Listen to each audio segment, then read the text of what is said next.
Well, hello, everybody, and welcome back. And if you are just tuning in with me for the very first time, it's so nice to meet you. And I'm really glad you're here with me today. I am your host, Heather Carey, nutritionist, chef, mom, and a woman who has been around the block with food. I want to open up about real food in relation to health, weight, and our bodies so you can make peace with what you eat.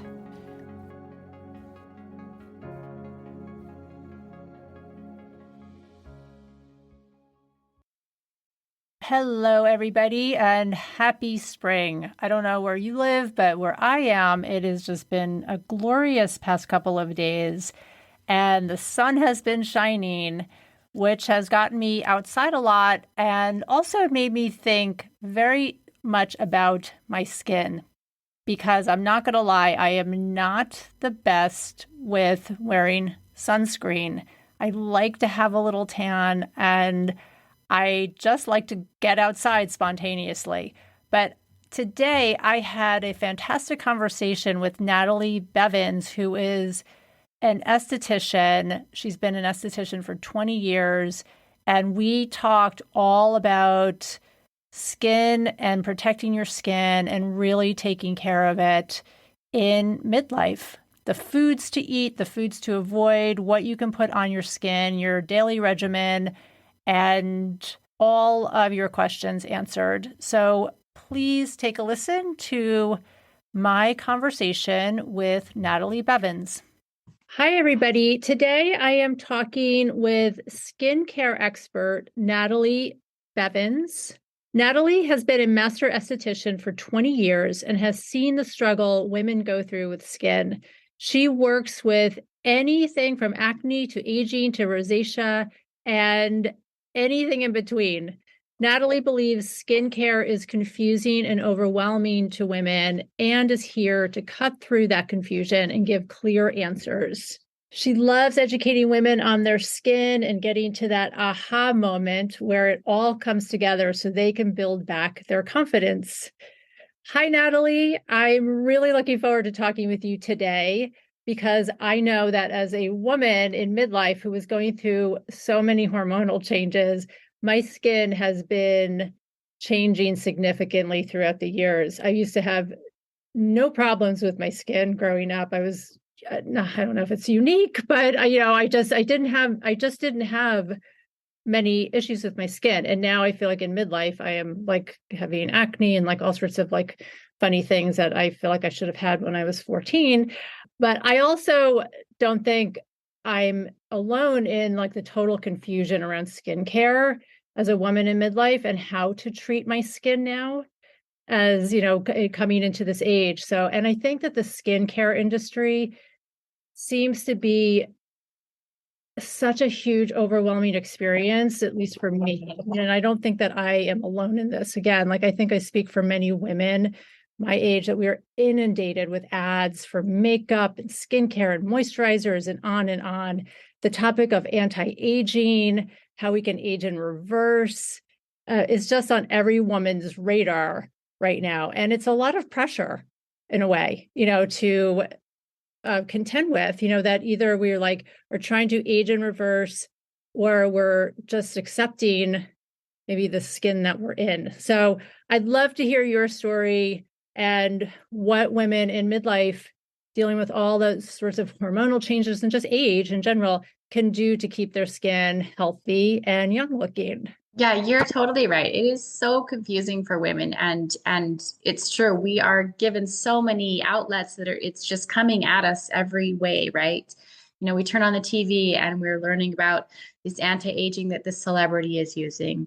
We're on social media and we find about, these creams that the influencers are using. And it just like everywhere we go, it is coming at us.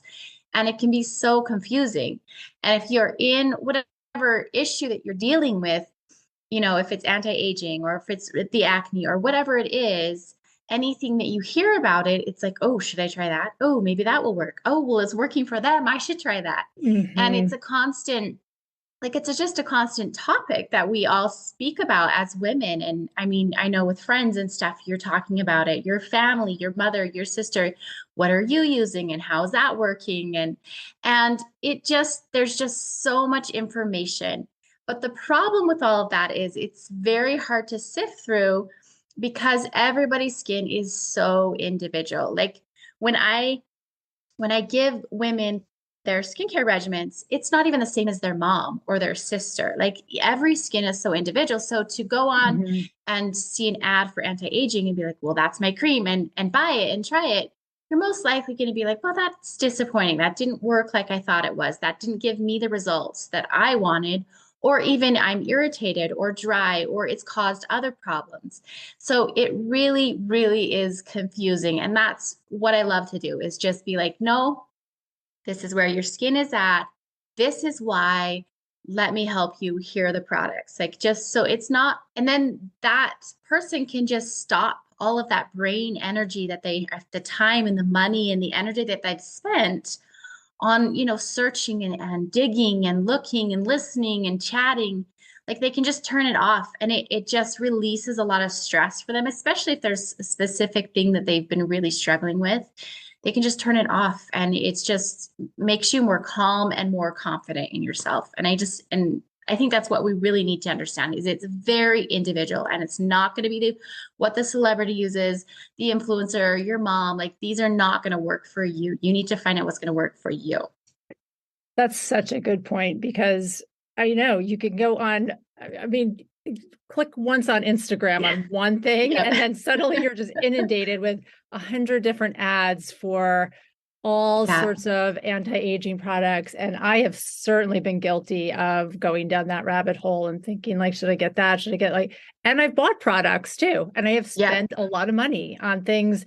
You get them in the mail and you open them, you're like, wait, what? I don't even remember why I ordered some of these things or what I'm doing. And my skin's just Yeah. really dry. And yeah, it is just really confusing for Yeah. women. But I mean, why is skincare so important though? I mean, there has to be, I know just beyond, wanting to, I don't know, keep our skin youthful. Why is it so important to make sure that our skin is in good standing? Well, I think a lot of times we all view skin as its aesthetic, right? It needs to look good for me. But it actually is an organ. It is your largest organ. And in order for it to function properly and do what it is meant to do, it needs to be in a healthy state. And if you aren't taking care of it, it can't be in a healthy state. It can't function properly. And so it's not able to do its job properly. And so then in turn, it looks not healthy. It doesn't have a healthy glow. And then you can get a lot of problems with it. You've got the acne, rosacea, premature aging. All of these can happen because it is not given what it needs to function properly as an organ.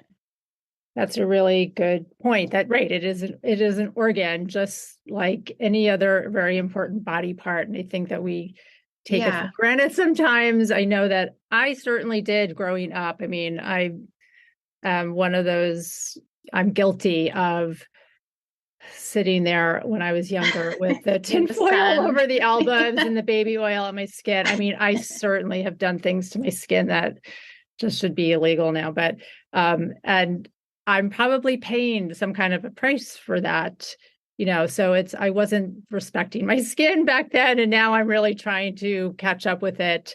And I think a lot of women my age probably went through the same thing. We just Yeah. weren't really that Aware of it. aware Mhm. of sunscreen and everything. And how important is sunscreen right now? I mean, is it, I hear you go to the dermatologist and they're like, you better be wearing sunscreen 24/7. I mean, even when you go to sleep at night, like wear sunscreen.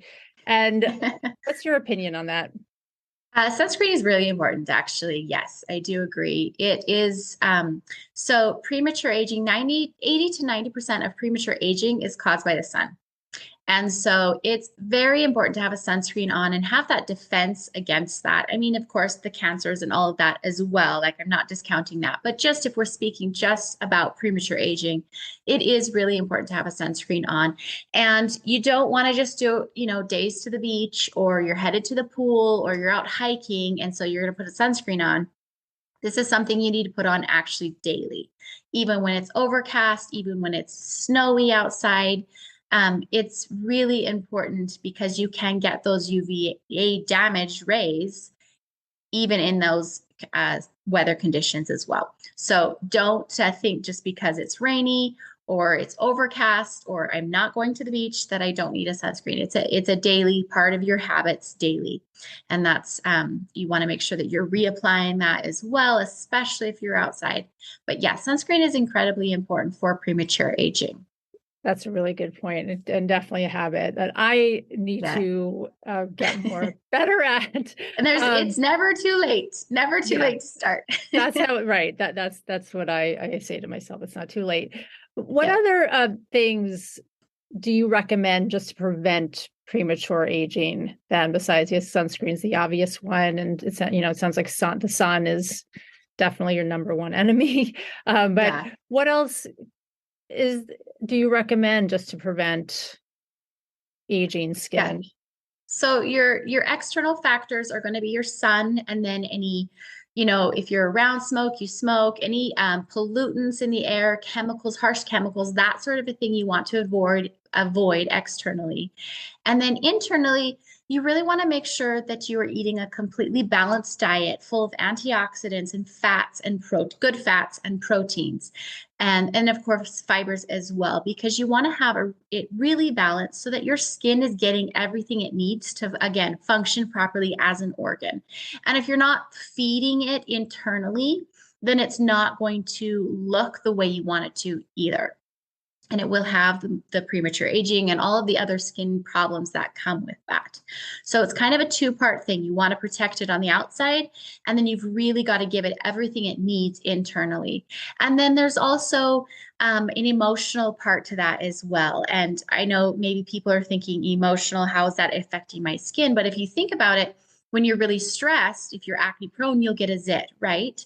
So there's a very big correlation between how you are feeling emotionally as well. And so I always recommend deep breathing from your belly, just to kind of calm your body, calm your mind, tell your mind you're not in a state of stress, that you're calm, and it can really affect your skin as well. And of course, eating a balanced diet and doing breathing exercises and just trying to manage your stress and just internal emotional health. Those aren't things that you're going to see overnight. Like, you take 10 deep breaths and your skin is looking beautiful, right? Mm-hmm. These are small progressive steps that are going to make a big difference over time. That's a really interesting point, the stress and skin connection. I mean, because stress can affect so many other organs in your body, right? Yes.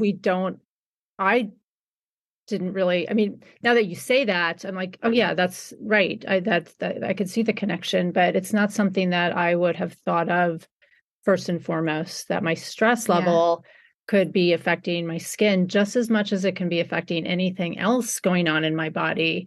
That's a great point. And doing something as simple as taking deep breaths or meditating. I love journaling. I would recommend journaling. And so that's a really good point, and something to very much remember to get our stress in check. I mean, for so many other reasons too. Yeah. And I think a lot of times we think, we take care of our heart. We're really aware of taking care of our heart, right? You do the exercises and you eat right and you do all of these things, but skin isn't connected so much as an organ. And so we don't think of that stuff. We just think we need to put creams on and it should be great, but it's a twofold thing, just like everything else. Yeah, really, really true and great point. But let's get back to the food, because I know you quickly just, mentioned some foods. Yeah. I'm a big believer as a nutritionist and a culinary nutritionist, especially in food as medicine. I don't think food is directly medicine, but I think that we can absolutely influence our health and everything through what we eat. Yeah. And you mentioned a couple things like fatty fish, I think just good fats and good proteins. And Anything very specific that you recommend?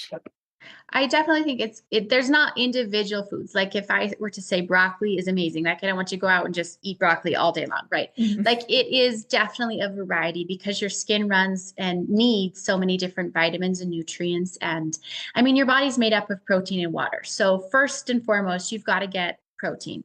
And whatever your eating style is, make sure you're getting a good clean protein in there because you need that. You need that to function. And then it's going to help with the collagen and elastin and all of that because you can't build something if you don't have the building blocks, right? And then Mhm. water because you definitely need water. It is so important for our body. And if you are dehydrated internally, it will start to show up in your skin as well. And then fats. When I say fats, I just mean really as well as everything else, a really big variety of it, of all the good fats. You want your avocados, your nuts, your fishes, like anything that has a really good fat in it, you're going to need that for your body as well because it's so important for your body to have fats. And I know um, sometimes we're a little afraid of fats because of everything we've been told, but it's really a necessary thing in our body to make it function properly and to send the correct signals back and forth for that. So definitely fats and then fruits and vegetables. And don't eat the same ones every single day all year long, right? I mean, like eat as many as you can, a wide variety and different colors, right? You want as many antioxidants and vitamins and minerals as possible. And so, and then a fiber, of course, fiber, because one of your jobs is your skin is a detoxifying organ. And so if you're not getting enough fiber to pass it through that way, the load on your skin is heavier and it can come out in different ways as rashes and acne, hives, rosacea breakouts. It can come out in a lot of different ways. And so make sure you're getting all of that. And so there's not one specific food, just make sure you're eating a good variety of everything in there, all of the different macros. Yeah, great point with just even the fruits and vegetables. I mean, I always tell people just to try to eat as seasonal as Yeah. possible, right? Yeah. Eat what's in season with where you live, and that will ensure that you're eating a variety of different fruits and vegetables and right, getting all the good vitamins and minerals and all the antioxidants Yeah. and everything. And right point, and I want to talk a little bit more about this, about your skin being a detoxifying organ, right? So when I think a lot of women, still want to be on like detox diets, right? And they're going to go on juice cleanses and they're going to, like detoxify through like eating minimally and everything. But really, the reality is that our skin is one of our biggest detoxifiers besides our liver and our kidneys. I mean, Yeah. right? Everything comes out like through our sweat and through, like through the pores of our skin. So we want to keep our skin as healthy as possible then so it can do its job to help detoxify. We don't have to use outside sources in this detoxifying process, right? We have to keep ourselves healthy so then our bodies can do that job.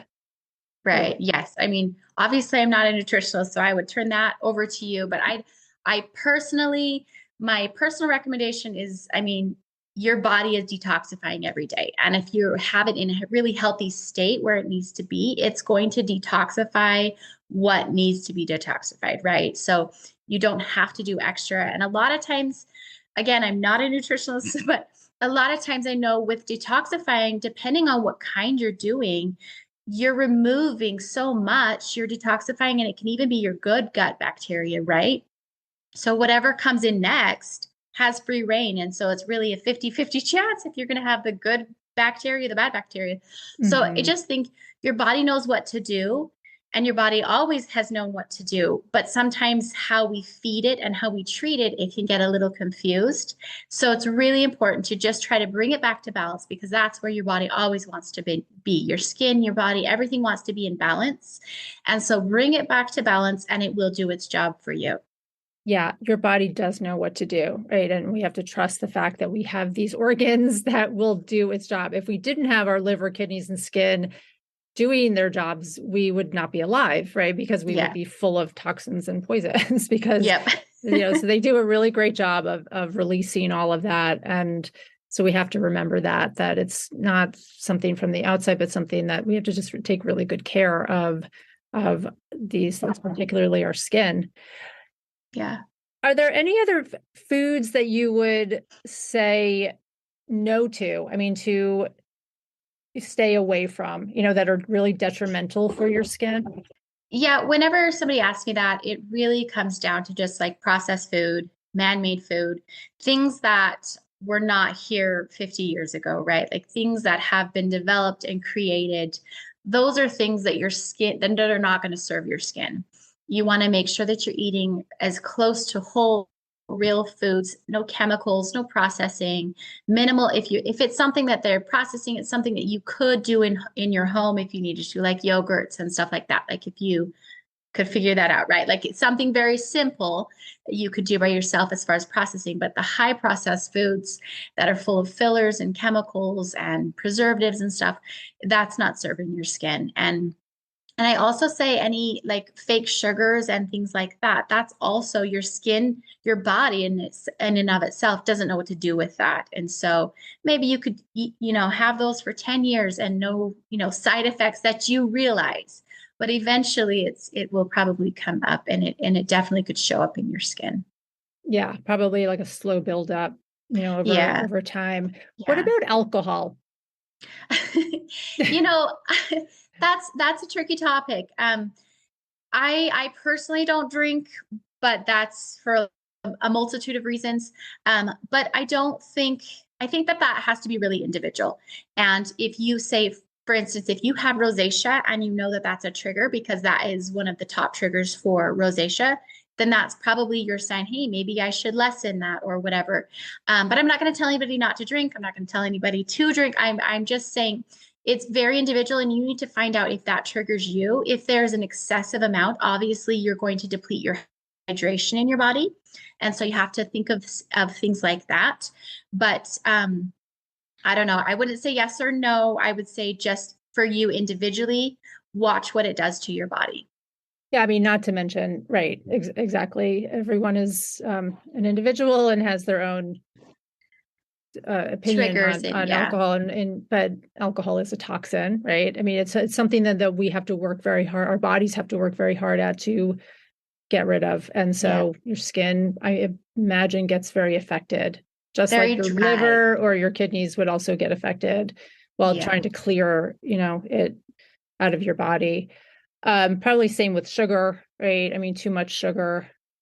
Yeah, too much sugar can definitely have an effect on your skin and especially in my acne prone age group or I've noticed like if the higher the sugar intake, the more the breakouts.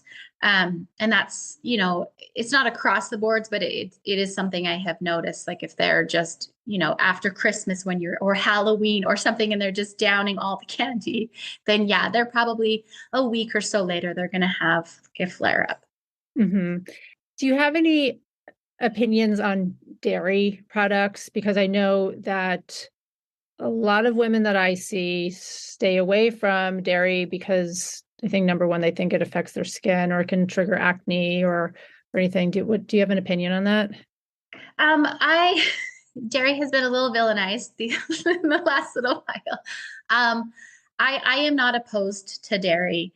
I do think you need to find clean sources. If you can find raw sources, that's beautiful. But again, it comes down to individual. If your body, you notice, triggers your rosacea, triggers your acne when you have dairy, then there is a correlation for you. But I don't feel that it is across the boards. There is studies saying it will trigger acne and stuff, but I have not seen it happen consistently. So I think it depends on the source of your dairy and then how often you eat it as well. So I wouldn't say completely just go off of it because I think once you completely eliminate a food, then you can have some problems with it. But I don't think that I think it again is very individual and you need to find out your triggers. And that's where skin comes in that you've got to be aware of your own skin and pay attention to what is triggering it. What did I do this yesterday or last week that is causing this reaction that I'm having now. And it's really important to make those connections so that you can understand your own skin and how it's working, because really your skin is a reflection of what's happening on the inside, and it's trying to communicate with you. And a lot of times, again, we just see it as aesthetics. And so we think, oh, I broke out. Why is my skin doing this? Right? Or I have a rash here, or why is my skin so dry or oily? And we don't understand that that's your body communicating to you. And so it's really important to kind of see what you've done and why, and then the consequence of that, I guess. So you can understand your skin and what's happening. Yeah, great point. One more question about just things that we're adding into our bodies, foods and everything, but has to do with water.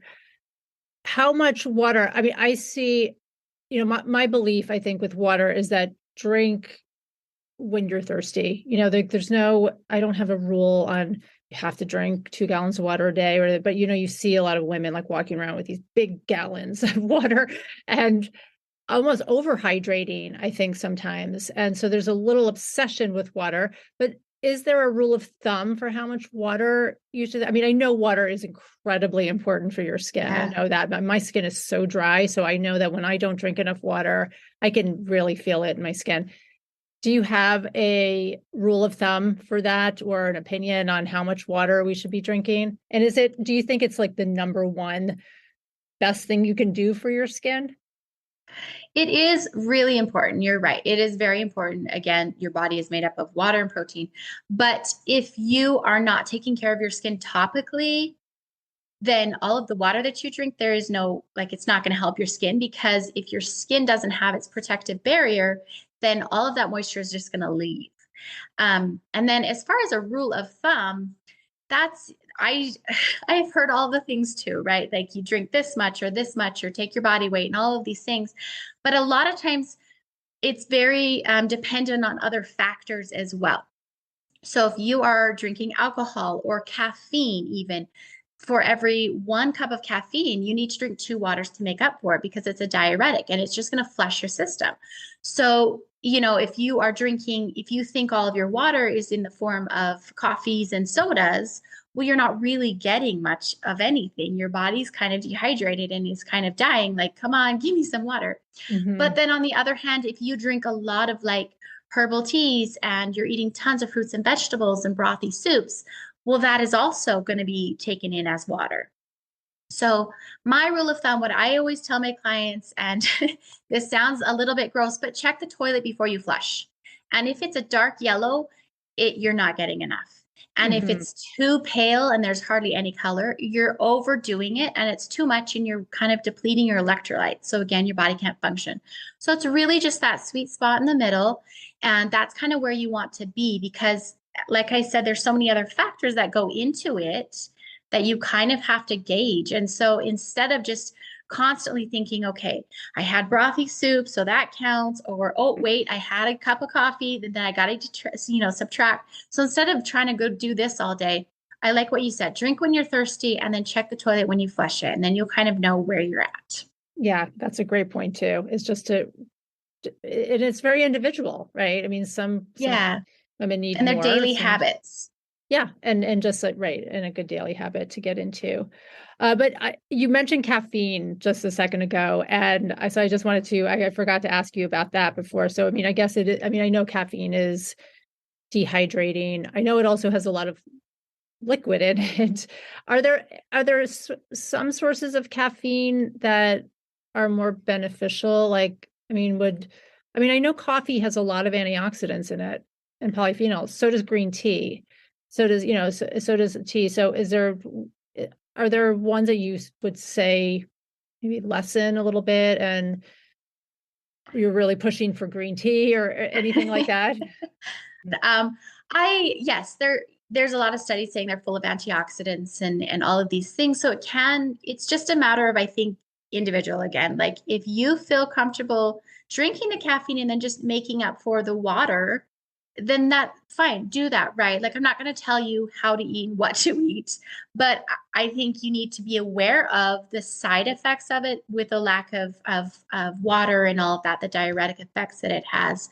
So as long as you can manage those, yeah, if you want to get some antioxidants that way, just be aware of what's happening in your body. And I think that's the main thing. Really, when you're intaking food, you really need to understand what it's doing and why you're eating that and what it's going to do in your body and how it's going to help you, because you really just want to give your body everything it needs so that it can serve you.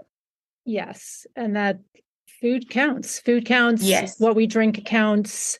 There's a cost and a benefit to probably everything. I mean, the reality is that most people get a lot of their antioxidants and polyphenols and stuff from coffee and caffeine, Yeah, it which could is be. right. We might want to flip that around a little bit and maybe focus more on our fruits and vegetables and everything rather than like getting nutrients from coffee. But, yes, it's a total individual choice. Let's talk about just midlife, women in midlife and going through menopause and their specific skin issues. Are there specific skin issues that you see crop up more? I mean, I know for me, like I said before, my skin is like it just always feels so dehydrated and Yeah. and so dry. I mean, more dry than ever. And it's almost like sometimes like I cannot get enough like moisture on it. I could put like almost straight oil on my face sometimes, and it's doesn't even feel Yeah. like enough. So are there midlife menopausal like issues that you see cropping up a lot? Yes, that's that would exactly what I was going to say is the dryness factor. That is a big change in their skin because you're not producing the same hormones, and so your body is definitely changing. And when your body changes, your skin is going to change. And so it is definitely important to be able to recognize those changes and then know what to do with them. So as far as going into that part of your life, it's definitely the dry skin, but that you're also going to see a kind of a loosening, a sagging as far as the skin goes. You're going to be like, oh, what's happening, right? Yep. You're losing a little more of that collagen and elastin. And so as you move into that, I would recommend using a lot of like peptides and ceramides, and then a lot of vitamin C's and ACEs and B's. Those are the vitamins your skin loves. You want to put those back into the skin so that it can help produce more collagen and elastin and preserve it longer so that your body isn't tearing it down as fast. So if you're really putting all of that back into it topically and internally, but topically so that you can get that hydration, you can get rid of that dry, tight feeling, and then hopefully help with the sagging and the elastins if you're putting all the good stuff back in. So those are probably the two things that I notice the most. So collagen, peptides, ceramides, did I get that right? These are the Uh, top three. Not collagen topically. Collagen, there's no study saying collagen helps topically, but I'm saying if Mhm. you put in vitamin C's and things like that are going to help preserve and keep that collagen in your skin. So you want to do it that way. And hyaluronic acid is great to put topically. It is something produced in your skin to help with the hydration and the plumpness of the skin, but also that one can go on topically. So hyaluronic acid, ceramides, peptides, vitamin A, C, E, and B, those are all really great ones to put back into your skin. I think this is then where the confusion comes in because for someone like me who's really never had to pay, well, I probably have had to pay attention to my skin. I just haven't had like big issues with my skin. So therefore, I think I didn't pay that much attention to my skin. And then all of a sudden, I'm like, wait, peptides, ceramides, vitamin C, like all these ingredients I have to now learn. And and then also contend with like the cost of it. I mean, does skincare have to cost a lot? I mean, what if you can't afford to see an esthetician or, you hear some celebrities, they go to their dermatologist once a week and they're whatever they're doing, like their skin looks fantastic. I'm sure they're Yeah. doing, they're getting all sorts of expensive treatments. And so what if you don't have that time or that money to spend on your skin? I think that that's definitely a normal and common concern that women have. But the way that I view it is, yes, maybe this cream costs $20 at the grocery store, and then maybe it costs $40 from an esthetician. But how I view it is you're spending the $20 probably 5 times trying to find what you need, right? You're trying this and I'll try this, and this one's only $20, so let me try this. And then you're $100 in and you haven't found anything that you like, that's working, that actually is getting results on your skin. And so then they're all sitting in the cupboard, right? Whereas if you would have bought the $40 one from your esthetician that you know is going to work, and you use the whole bottle, it's actually saving you money. And so a lot of times, yeah, we think we don't have the money to spend on skincare, which I understand circumstances, perhaps you don't, but it is always more cost efficient to just buy what you know is going to work instead of trying this and trying this and trying this, because it really just can rack up and you don't even realize it. I mean, if we were to go into our bathrooms and look at how many creams and serums and cleansers that we have that are like, you've used 2 pumps and hated it. You've used half the bottle and decided, I don't really like this. Or you think, oh, I'll try this one instead because this one isn't working. So if you were to go in and look and how often we throw those out and how much money you would save by just using something that's actually going to work and that is specific to your skin. And I think that's the really, really big key is I do virtual consultations as well. I can help women pick exactly what they need. And so it stops all of that wasted money, that wasted time, and all of that. And it just goes straight to, this is what your skin needs. Here you go. Right. Right. So yeah. Yeah. I mean, I have a drawer full of stuff. I mean, I get it, and then I'll use it a few times. I'm like, why am I using this? I can't remember why I bought this or what the benefit. And you probably don't see quick results, right? I mean, this takes a while. So yeah, I get probably more impatient and I'm buying things just willy-nilly. And so then I'm like, wait, I'm just trying to rely on myself and the internet for my advice. So it sounds like a really good plan of action is to see an esthetician, and you see women online. That's fantastic. Yes. Yeah. I do see women online. They can come and we can do just an individual consultation, or they can go through my whole program where they actually learn about their skin and understand why they're using what on their skin. But yeah, I highly recommend getting a consultation, and that just cuts through so much confusion for you. And again, the wasted money and the wasted time and just the pure frustration and the lack of confidence that you have. Once you get to a point where you understand your skin and you understand why it's reacting, how it's reacting, and you start understanding it's an organ, and once the organ is healthy, it's going to be beautiful and healthy and glowing, no matter what age you are at. Then the confidence level that I have seen just change in the women, and it just comes out of them because they understand it and it's healthy. And that in turn actually makes their skin look more beautiful because that confidence is coming out. So I think it's an all-encompassing thing is to just get balance to all parts of yourself. It sounds like a great plan. I mean, to have someone who you can work with one-on-one to really look at your individual skin and set you up with your own regimen. So you know exactly what you're doing and why you're buying the products, and that you feel okay when it's 10 o'clock at night and you're like, I don't want to like wash my face, and but Natalie told me. So I mean, that makes so much sense. One final question that I just wanted to ask you was, what would just be, because like I said, it's 10 o'clock at night sometimes, and I'm like, oh, I don't want to I'm just so tired. I don't want to deal. Is there just like a basic skincare regimen that you recommend? Because I've seen also sometimes there's like these, you have to use the cleanser and then the toner and then and you again, I'm like, why am I using a toner? I don't even know what a toner is. So, I mean, what is there just like at the very basic, like what would you recommend for like the basic? So as I do the virtual consultations, I kind of tell the personalities. I've been doing this long enough and I can tell, are you somebody who thinks they need a 10-step regimen and that's the only thing that's going to work? Or are you the one that's barely going to do anything? And so as far as if we're going to that side of the scale, the basic things that I always recommend is 4 things. You're going to cleanse, exfoliate, moisturize, and then during the day sunscreen. And those vary depending on the person. So you're not going to exfoliate every day. So that's not an everyday thing. So as far as the ones that are feeling like skincare and taking care of your skin is going to add all this time and all this energy.